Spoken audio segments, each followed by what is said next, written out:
Television news commentators all agree the political orientation of the country is a split, 50-50 down the middle. But that is not true, at least not in California. We have an unusual experiment taking place. All three parts of the California state elected government are controlled by Democratic elected representatives. And in fact, it's been that way for years.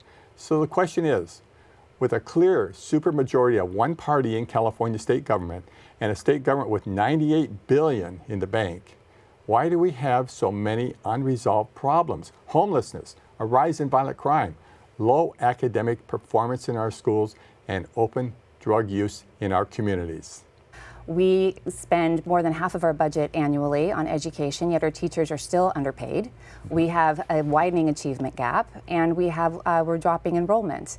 So rather than spend money without asking for change, we're not going to get any differences. We're not going to get any positive change.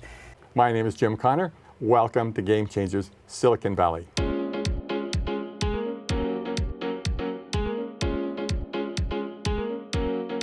Today's show is about holding our elected representatives accountable for the commitments made to the candidates' district and the voters.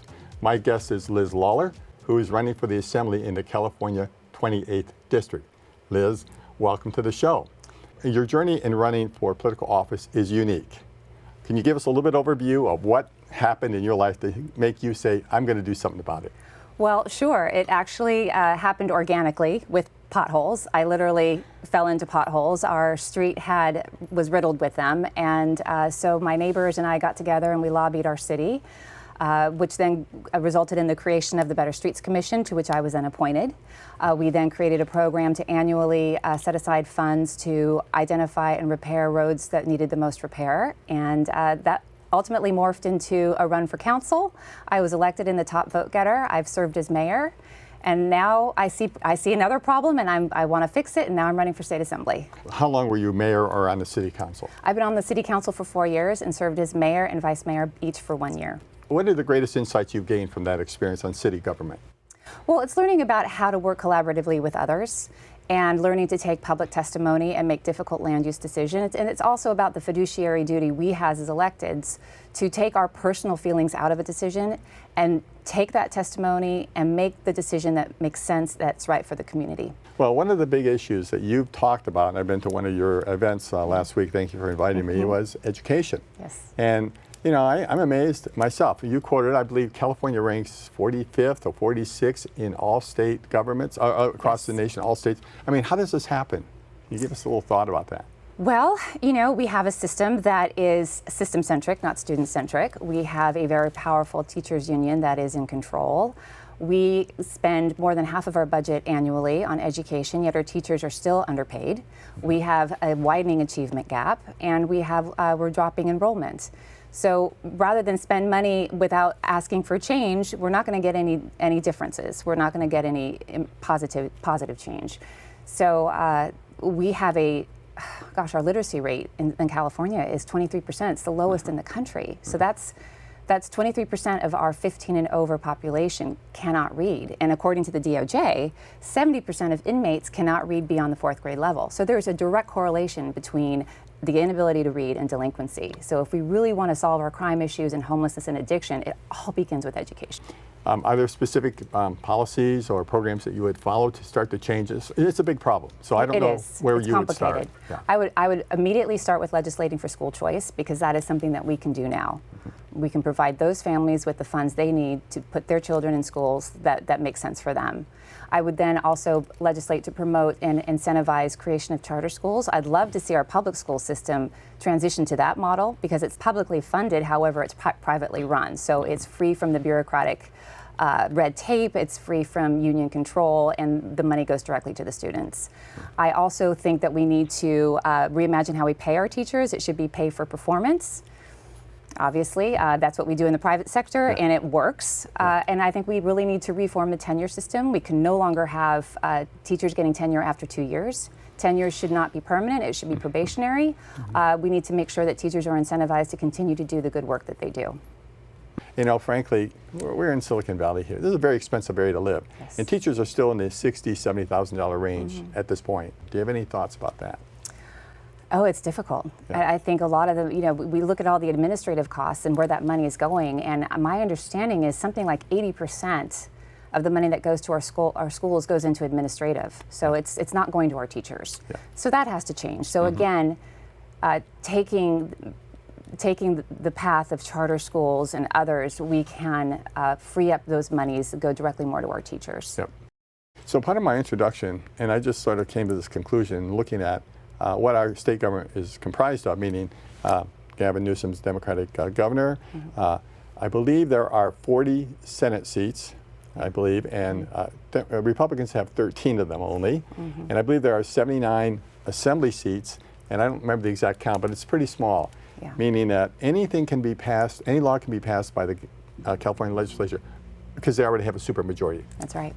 Have there been some severe abuses of that situation? Oh, absolutely. Absolutely. Okay. And we have a supermajority that is increasingly out of touch with the needs of everyday Californians who want to feel safe in their communities, who want to educate their kids, and who want to afford their groceries. That's my point. Why the supermajority has been there for a long time? Why are they? And we have $98 billion in the bank. Why are these issues not being addressed? Is it some political obstacle? We have a supermajority that's driven by optics. We have policies that are based on optics and not data-driven. There's this idea that California has to lead the nation in things like environmentalism and things like that, but sometimes being the first to do something doesn't mean you're the best at it. I think we have to be a lot more reasonable and careful and pragmatic about how we approach things. You've talked a lot about crime or security, whichever it is. What would be your position on crime? Well, we need to amend Prop 47, obviously.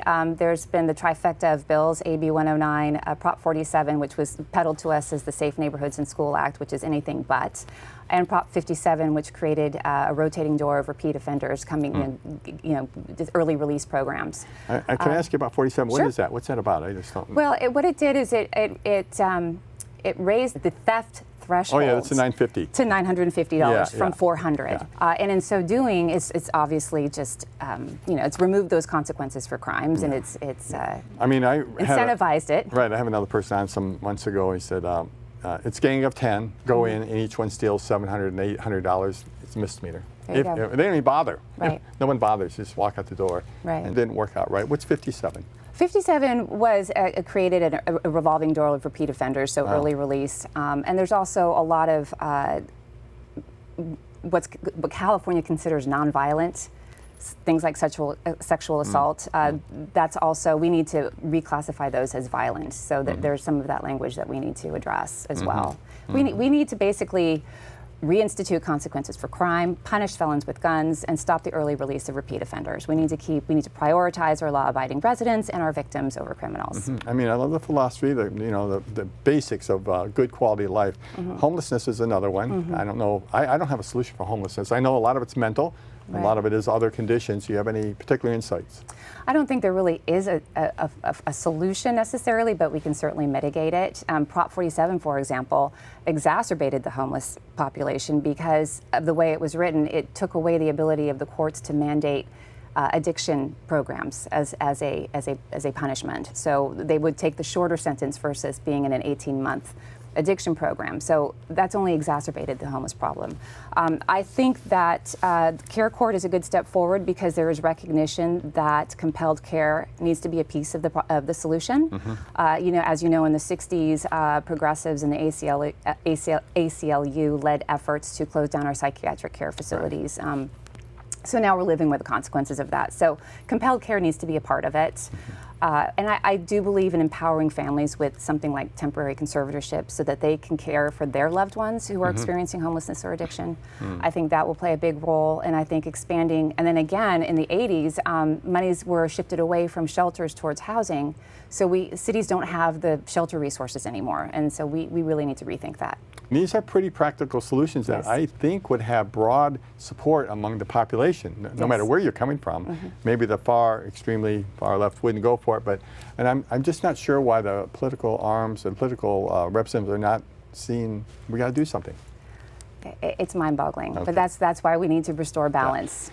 I'll give you the last one I have is immigration. That's Yes. another hot topic, Yes. and everybody's got a strong opinion about that. Where do you stand on immigration? Well, we need comprehensive immigration reform. I would immediately grant citizenship to all DACA recipients. They are they've grown up here. They are valuable members of our community. There's no reason for them not to be citizens. I believed in the Remain in Mexico policy. I thought that was a good way to process folks and make sure they had what they needed before they came to our country.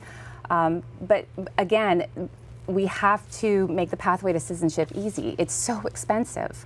I mean, it costs tens of thousands of dollars to start the process and to have lawyers, and that's prohibitive, and that could take decades for a family to finally get the funds they need to do that. So we really need to address that. Your district has really ballooned. Yes. Here, I'm going to put this on the screen. Here's what it was last time, and now here's this enormous. Yes. What happened? Somebody say, oh, we need to put more people in this, or? Well, they're all redistricted to have the same amount of population. Okay. So it's just a larger landmass that I'm representing. So it's 70% Santa Clara County, 30% Santa Cruz County. I view it as a microcosm of California. We have the oceans, we have the mountains, we have agriculture, we have urban, we have rural.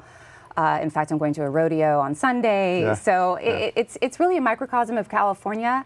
But at the end of the day, no matter how different Santa Cruz may be from, say, Morgan Hill, we still have the same local control issues, concerns about homelessness, concerns about public safety.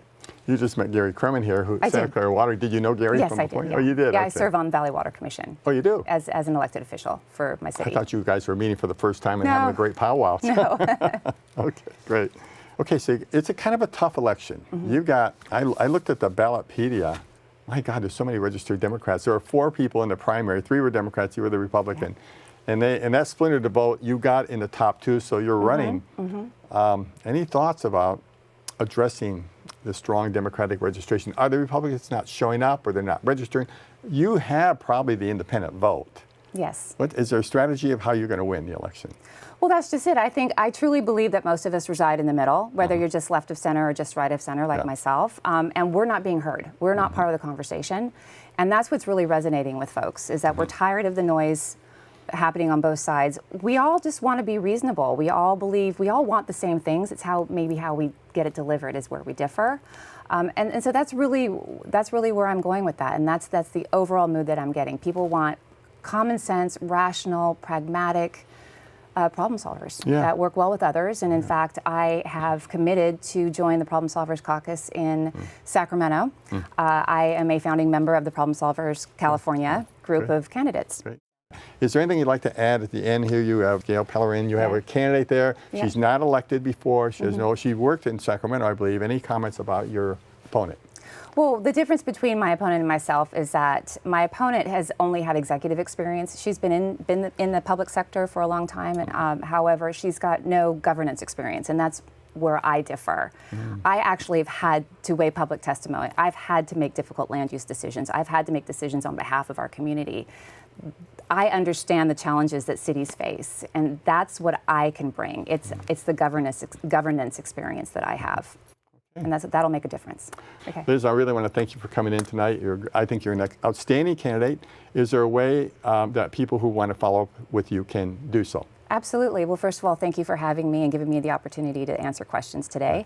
And yes, people can reach out to me on my website. All of my social media is there. You can follow me on Instagram at @TheLizLawler. TheLizLawler. Okay. That's just my Instagram. But my website is LizLawler4ad28.com. Well, once again, delightful having you here, and I want to wish you every success going forward. Thank you. Thanks for joining us in this episode. If you gained some insights from this conversation, share this show with your network.